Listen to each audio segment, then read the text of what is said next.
everybody. Thank you all for tuning in to this session that will discuss volunteering in our local context.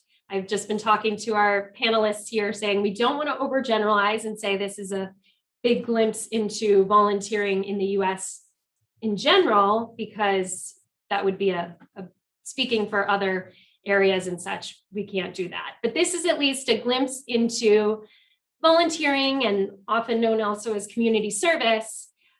This idea that people give of their time for no pay for certain causes. And today we'll be hearing from 3 different panelists. It was very easy to recruit people because there are many people who volunteer in the community, but I'm highlighting here 3 very committed people who really have volunteering as the heart of their lives, right? In terms of the time commitment that they give and the fact that they're very dedicated to the work they do. So you'll get a glimpse from them in terms of the type of volunteering that they do, the time commitment that they give, and the reasons why they dedicate the time that they do. So without further ado, I won't speak too much other than to facilitate this conversation. I would love for everyone to just go around and introduce yourselves to start, if you could. Karen, let's start with you. Okay, my name's Karen Merrill, and I've lived in Amherst, Massachusetts for about 27 years. I'm a college teacher and a parent, and I've done a variety of different volunteer work over those years. Thanks, Karen. Vera. Hi, I'm Vera Dwangmani Cage. Professionally, I work for an adult day health program in Hadley, Mass. I'm the associate director there, service coordinator. And I too live in Amherst with my family. I have a graduating senior this evening that's going to be crossing the stage. And I have a 9th grader in the high school. I'm a former school committee member for the town, and I also volunteer in different organizations, and statewide and locally. Thank you. Thanks. And Dee, or Demetria. Hello. So glad to be amongst you all. I am, of course, Demetria Rougeau Shabazz, and professionally, I guess, I am an adjunct instructor within the Valley, and we have several universities and colleges.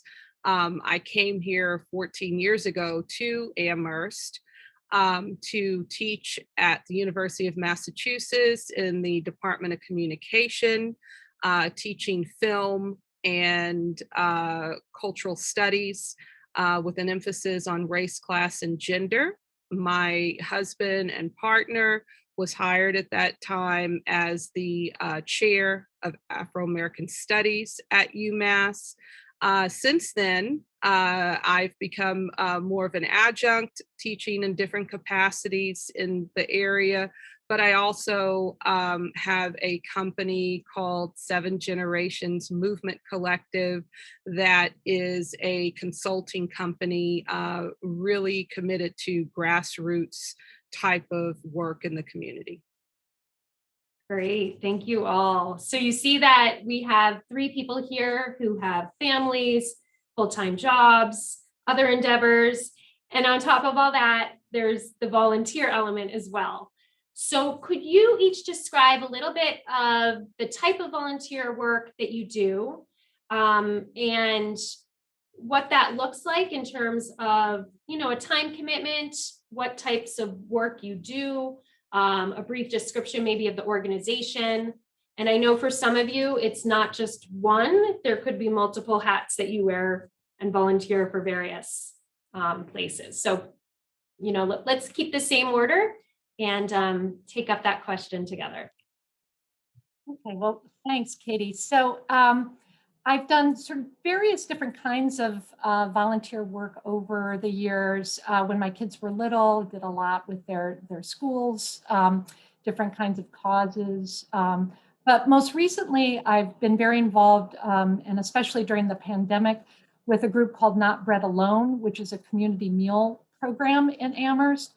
And our core mission, there are really two parts to it. First is to simply prepare homemade meals and distribute food to individuals who are experiencing food insecurity, which you all may know is a very serious and extraordinarily widespread problem in the United States. So by any estimate, especially during the pandemic, we have about 40 million Americans who at some point experience hunger in their lives. And so we are one of a number of different organizations that is trying to address that in our community. I think the second part of our core mission, which I think is so important, is that especially before the pandemic, when we were really able to do this, is really to provide community for individuals who are experiencing that and often are also experiencing extraordinary insecurity in terms of their own housing as well. So we used to be able to provide our meals in a setting where people could come together, where they were actually served at tables by people. And again, many of the people that we serve, in addition to experiencing poverty, also have experienced a lot of trauma, are dealing with mental illness, addiction problems, and so forth. And yet, at least before the pandemic, we were able to have them come into a dining room and sit down at a table and be served and join with other individuals in a real communal meal. We've had to change that a little bit during the pandemic and actually package the meals up, but we still try to provide as best we can some real sense of community and also make different kinds of assistance available. So that's sort of the broad look at what we do. I do a lot of the cooking, and along with a whole host of other volunteers. We have anywhere from 10 to 20 volunteers in any given day that we're serving a meal. I'm also on the advisory board of the group, and I would say that time commitment was somewhere between maybe 6 to 8 hours a week, something like that. I guess the last thing I would say about it that, I'd be interested to hear what Dee and Vera also say about this is, as much as I feel that we're providing a kind of service to people, we can also see how the experience of volunteering also can be very meaningful for the volunteers themselves. And that's been especially true because we draw a lot of young people in college-age students into our program who serve in the kitchen and help to provide the meals. And so for young people, I think that experience has been very important and meaningful as much as it is also sometimes difficult and challenging. Great. Thank you, Karen. Vera, would you like to go next? Sure. I just wanted to share that, my first introduction to volunteerism was on an organization called Youth on Board when I was in high school. And then there was the Coalition for Asian Pacific American Youth, and it really centered on youth leadership. And as a BIPOC woman, I think it is also helpful to address how we enter this work as well, and for the most part, my volunteer service centers on being a board member for different organizations. So for example, my friend Dee Shabazz has reeled me in to be part of, volunteer for Youth Action Coalition and then subsequently Amherst Media. But right now, currently, I'm with the Commonwealth of Massachusetts Asian American Commission. And I serve, this was my second term, and Stan Rosenberg nominated me for my first term for the first 3 years. And then it's the treasurer who's I'm the appointee for, and this is my final second term, third year. So my 6th year serving on this commission. When I think it time-wise, I think it depends on your title, your position. So if you're an officer, of course, you're going to have, weekly meetings, for example, besides your monthly, meetings, and then you have these subcommittees. And I think I I prepared well for it from my experience being an elected official with the Amherst School Committee, knowing that you're not just attending the Amherst School Committee meeting, but you're also a member of the Regional School Committee. So you have 2 meetings to attend, and then you have your subcommittee work. You know, if I was on the negotiations, the bargaining subcommittee, I also served with the collaborative educational services. So those are evenings that we typically have to share. You know, when I say share, I mean my family's giving up their time so that without me, so I can be attending those meetings. And it's something that my kids have grown up with. And they, I think, get that type of service and lifestyle. And they're like, Mommy, are you getting paid for this one? Or, you know, so it's they understand. And I think for me, why I enter, why I choose to give my time to different endeavors or organizations is because I believe in the mission, I believe in the cause, and I also believe in the people who are inviting me to the table to serve. And I think it's also a growth experience. So I'm always up for challenges and learning new things, and just being with people that I respect, and organizations that I've admired from afar. So so I've touched on my school committee work, but yeah, so sometimes there are moments where it's like a salaried employee. You know, sometimes there's like the lulls, and then there are times when you're like, you have to like, really find the time and be there, and that's your priority, and everything else sort of somebody else can take care of that, or my husband can do that, and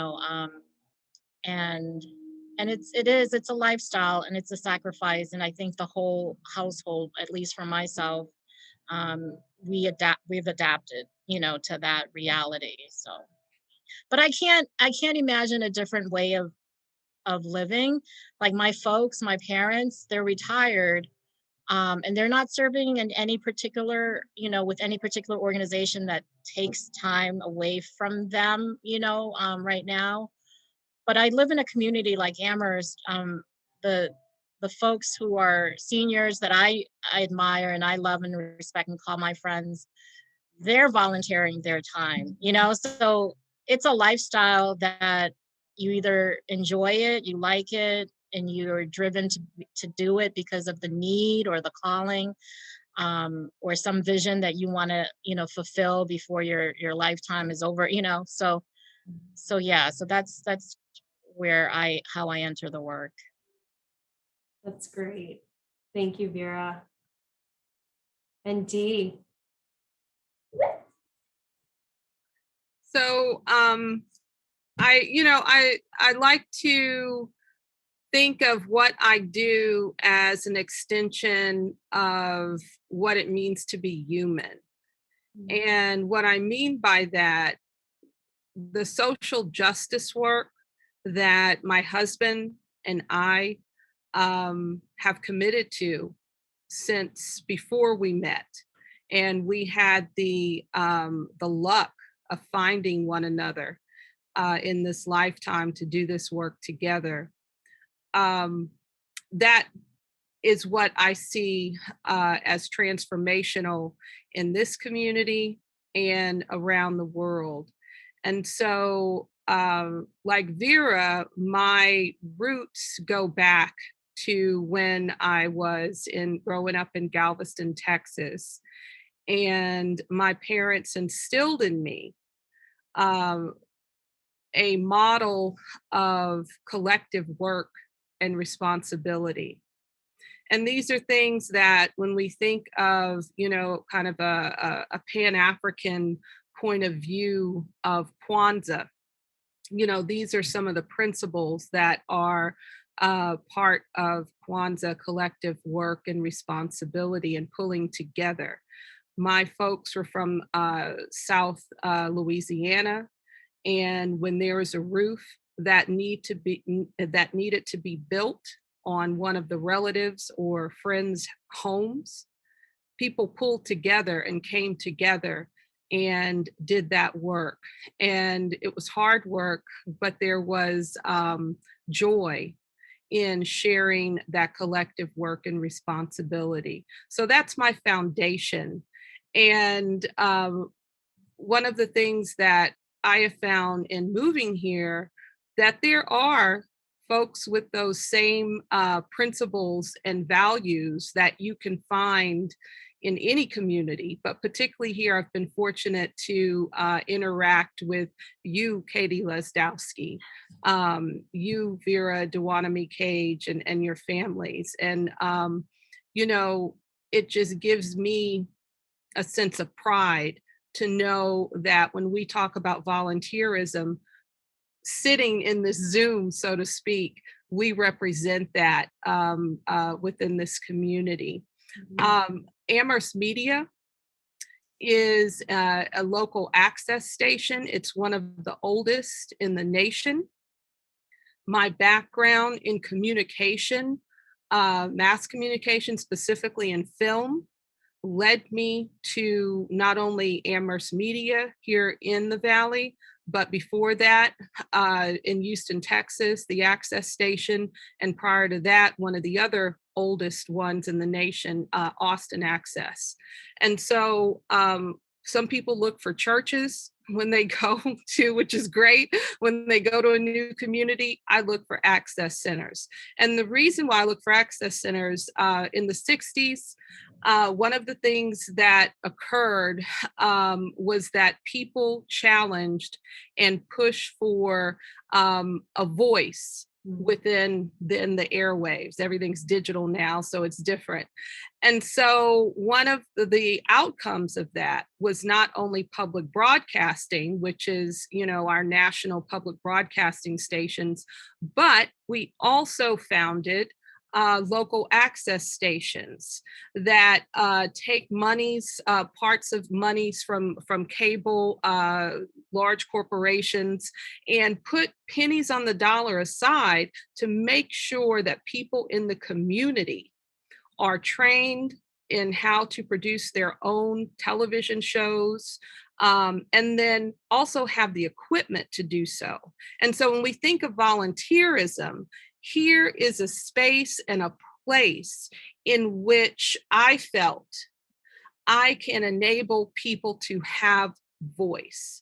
And so that was one of the first things I did, was look up where's the local access station. I became a member, which means I'm a producer. I have a couple of shows here at the local access station, but then I joined the board because I wanted to give back, which is definitely a principle of volunteerism.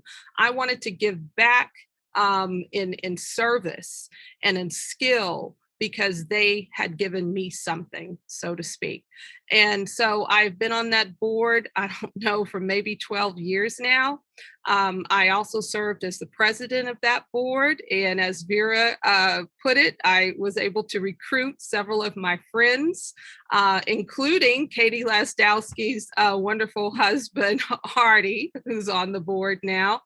And, you know, it's part of giving back. So I've been very, very fortunate, like I said, to run into folks who have those same ideas about, you know, here, you know, our community does something for us. What are ways in which we could give to the community? And, you know, really enact those principles of Harambe, really enact those principles of pulling together and collective work and responsibility. So that is one place in which I volunteer, and very happy to do so. Great, thank you, Dee. I think, Karen, I'll give you the chance. I know Vera and Dee touched upon their why, so to speak, and why they volunteer. I want to see if you have things to add to that too. Oh, well, I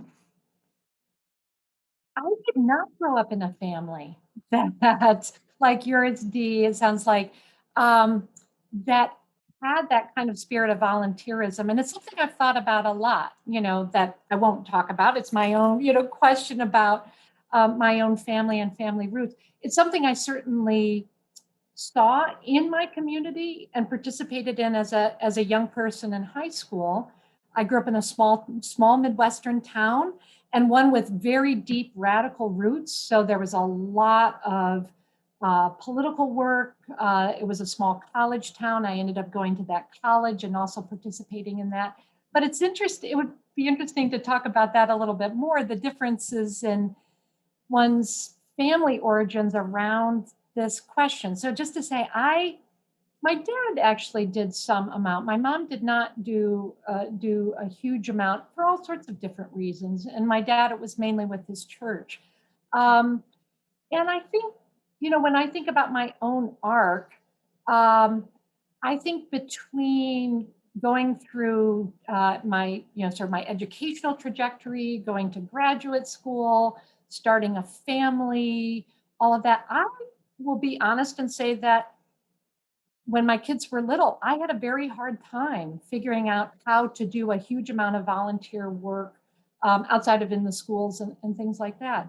But as my kids got older and I felt a little bit more in control of my time, I sort of went from different cause to different cause, in different capacities, but eventually landed for lots of reasons after Donald Trump was elected president, becoming very involved in the sanctuary movement, and in particular supporting Lucio Perez, who sought sanctuary at the First Church in Amherst, and stayed in sanctuary at that church for 3.5 years.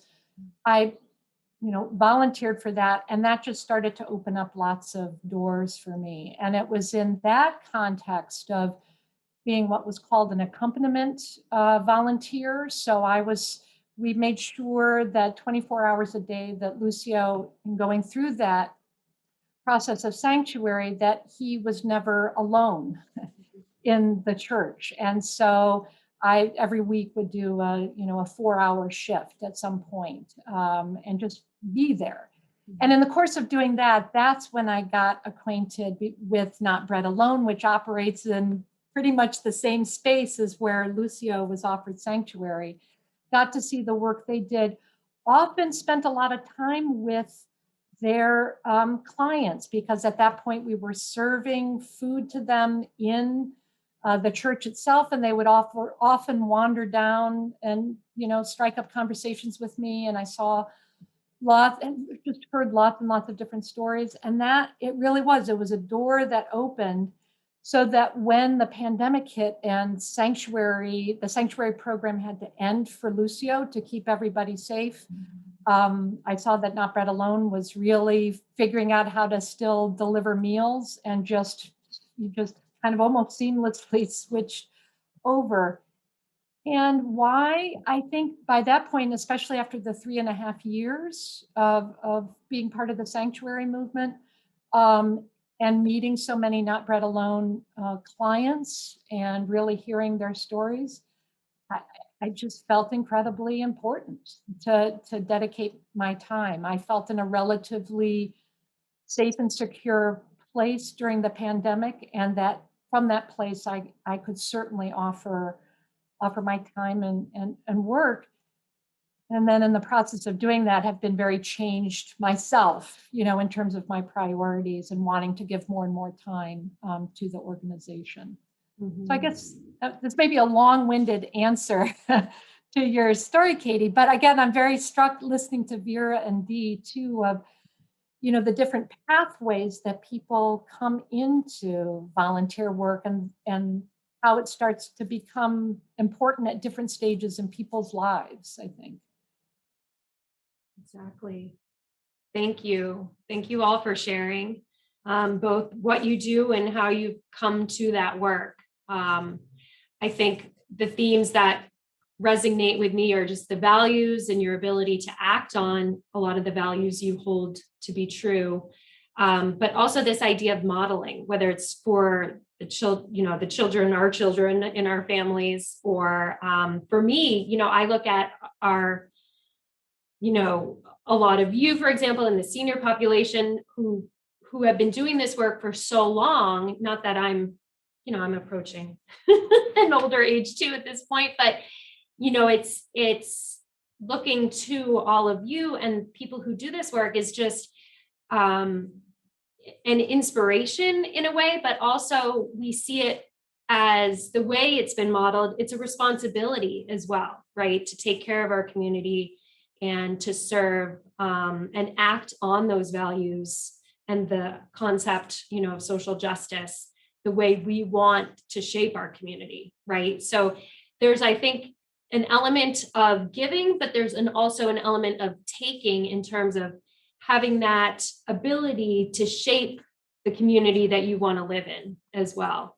And I know, there's different types of volunteer work. We've heard of some of you serving on boards or, school committee where you're actively shaping, the policies, which is it's a point of privilege too, to have that position and have that voice. So all interesting things. I want to end just by, well, not end yet, but I just want to open up to all of you to see if there's anything else that you want to share that we haven't discussed. I think you've provided some great insight, and I love hearing your stories, and I leave even more inspired. But I wanted to see if there's things. Yeah, go ahead, Vera. If I may just jump in, just Dee and Karen, you conjured up some memories of how we are socialized to see volunteering or serving without a compensation of pay, for example.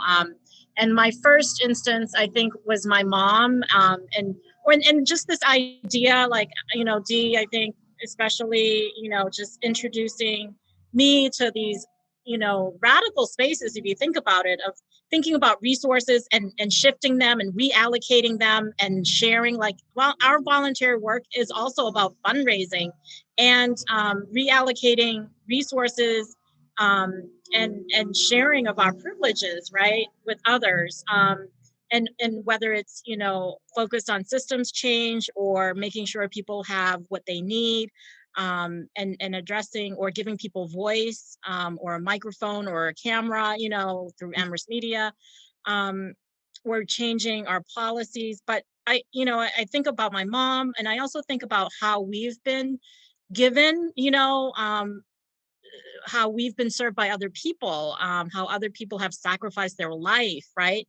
And this wasn't a professional role that people occupied, when we think about our heroes, in the civil rights movement, or even with my dad, and how we set people up to fail or succeed, and how, like, in the United States, sometimes it's difficult for people who do not have a college education to serve on boards, or it's difficult for people who may not have English as their first language or command of it to serve. But I think about my dad in the 80s when we first came here in 1980 as refugee immigrants, and he was the president of the Lao American Organization of Massachusetts, and his friends were like the treasurer, the vice president, and they had people to support that, but they couldn't sustain it because of the nonprofit, how we set up the nonprofits and how you have to report and all those things. So those folks couldn't sustain it formally as an organization, but they were still intact as friends, still helping, still showing up at funerals, still making sure people, were buried, or, still showing up when people got sick, as a collective, as a community, and so I think we have to think about ways that people are contributing and volunteering, that may not be in the structured, organizational sense where you have an official title or you're recognized by someone else, So I think about all the grandmas who are taking care of their grandchildren, as their own children, and they may not be in the system, but they're doing that. They're doing that work, and it is work, So that's how I'd like to leave our session today, just by reminding us all the different ways that people are volunteering of their time and serving. Exactly. Yeah, I'd like to add to that, Vera, because I think it's important that people understand, and I locally, nationally and internationally, that volunteerism does not have to come under this rubric of, these kind of formal titles. Obviously, we have served in different capacities in these formal titles. However, the type of volunteerism that often happens, particularly in communities of color or other marginalized communities, the homeless, or, LGBTQI communities, we're talking about folks being there for one another. And, you bring up this Lao American, it's akin to the benevolent societies that African Americans had in place, these burial societies and care societies that weren't formalized until later. They simply saw there was a need because of segregation, because of marginalization, to take care of their own. And I think those are things that, yes, we might inherit, but they can also be cultivated. And we are in a time in the world in which these types of values and practices have to be nurtured again and cultivated. When I think of volunteerism of anti-racist groups, these are activities that are not monetized. These are activities where they are creating spaces and sharing how to bring people together to shape or reshape society.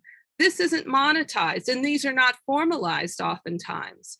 And so I want to think and to open up, I guess, the notion of what is volunteerism, not only within our everyday life, but going forward, because I really believe that it's going to take each and every one of us. I mean, I know deep down, it's going to take each and every one of us in whatever capacity, whatever we have to share, to create change where we can all enjoy the resources equitably within this world. Great, thank you. And I think it's, as you say, it takes a village, because so many of us, with our families, it's the caretakers who allow, my partner who allows me to do the work I do, as is the case, with all of you too, I know. So friends, family who enable us to do this work. But there's such a span in terms of what volunteering looks like here in the US. And it could be the large commitments like all of you put in, hours each week, versus, just partaking in an occasional meeting around a particular cause that you're interested in. And there's no right or wrong way to do it, which is another luxury of it. So I want to thank you all so much. It's been a pleasure spending time with you and talking about this. And I want to thank you for joining this session, but also just for being leaders in the community and for doing the work that you do and for modeling for so many what that looks like, and for doing the great job that you do with it as well. So thank you all for joining today, and carry on with the great work.